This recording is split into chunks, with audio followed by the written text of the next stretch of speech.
Magandang araw po. Narito na po magiging lagay ng panahon ngayong araw ng Biyernes, August 1, 2025.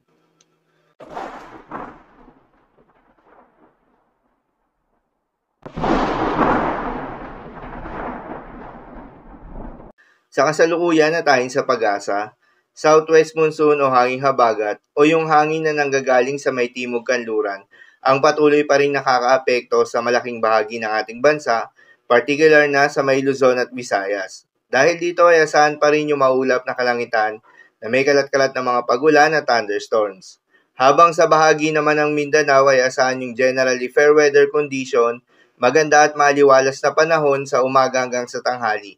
Ngunit pagsapit ng hapon o gabi ay asahan yung mataas na tsansa ng mga pagulan na dulot ng mga localized thunderstorms. Samantala, meron pa rin tayong binabantayan na low pressure area sa labas ng Philippine Area of Responsibility na nabuo kahapon ng umaga. Huli itong namataan sa layong 1,010 kilometers northeast ng extreme northern Luzon. Ang nasabing low pressure area ay wala namang direktang epekto sa anumang bahagi ng ating bansa, ngunit hindi inaalis ang posibilidad na pumasok ito ng Philippine Area of Responsibility. Sakaling ang pumasok ito at maging bagyo, habang nasa loob ng Philippine Area of Responsibility, papangalanan ito ng bagyong Fabian. Ito ang ika-6 na bagyo na pumasok o nabuo sa loob ng Philippine Area of Responsibility ngayong 2025.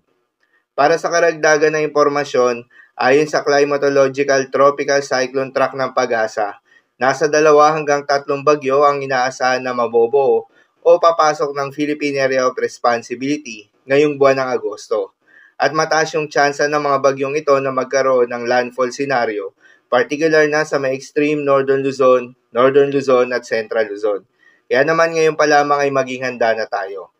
Para naman sa magiging lagay ng panahon ngayong araw ng Biyernes, dahil nga sa epekto nitong southwest monsoon, asahan sa Ilocos Region, Batanes, Babuyan Islands, Apayao, Abra, Benguet, Zambales, Bataan, Nueva Ecija, Tarlac at Pampanga, ang maulap na kalangitan na may kalat-kalat na mga pagulan at thunderstorms.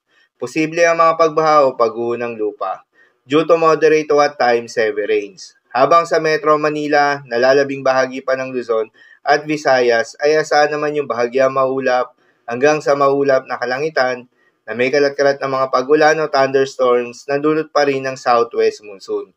Posible rin ang mga pagbaha o pagguho ng lupa during severe thunderstorms. Habang sa bahagi naman ng Mindanao ay asahan rin yung bahagyang maulap hanggang sa maulap na kalangitan na may kalat-kalat na mga pagulan o thunderstorms na dulot naman ng mga localized thunderstorms. Posible rin ang mga pagbaha o pagguho ng lupa during severe thunderstorms. Madalas, nabobuo ang mga thunderstorms na ito tuwing hapon o gabi na nagtatagal ng 1 hanggang 2 oras. Kaya naman ingat sa mga posibleng banta ng pagbaha at pagguho ng lupa, lalong-lalo na sa mga lugar na inuulan na noong mga nakaraang araw pa. At para naman sa magiging lagay ng mga dagat baybayin, ayon sa Pag-asa ay wala nang nakataas na gale warning sa anumang seaboards ng ating bansa. Ngunit pinag-iingat pa rin yung mga papalaot ng mga kababayan nating mangingisda at yung may mga maliliit na sasakyang pandagat sa may western at northern seaboards ng Luzon. Dahil inaasahan yung katamtaman hanggang sa maalo na karagatan.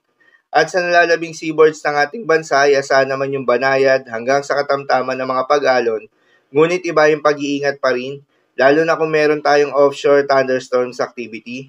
Asahan yung paglakas ng hangin at kakakibat nito ay pagtaas rin ng mga pag-alon. So, ilamang po para sa lagay ng panahon ngayong araw ng Biyernes. Keep safe, everyone.